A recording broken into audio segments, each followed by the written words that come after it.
যাত্রী অসুস্থ হওয়ায় চট্টগ্রাম থেকে ওমানগামী উড়োজাহাজের ভারতে জরুরি অবতরণ।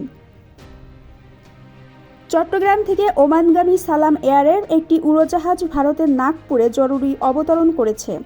ওই ফ্লাইটে থাকা একজন বাংলাদেশি যাত্রী অসুস্থ হয়ে পড়ায় উড়োজাহাজটির জরুরি অবতরণ করানো হয়।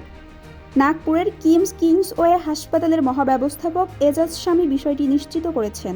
তিনি জানিয়েছেন, মাঝ আকাশে মোহাম্মদ খায়ের নামের এক যাত্রীর দুবার খিঁচুনি হয়। এ অবস্থায় ফ্লাইট থেকে দ্রুত ব্যবস্থা গ্রহণ ও জরুরি চিকিৎসা সহায়তার জন্য অনুরোধ করা হয়। এরপর উড়োজাহাজটি নাগপুর বিমানবন্দরে জরুরি অবতরণ করে।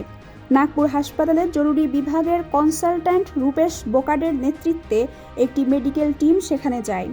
মোহাম্মদ খয়েরকে দ্রুত কিংসওয়ে হাসপাতালে নিয়ে যাওয়া হয়। তিনি সেখানে চিকিৎসা নিচ্ছেন।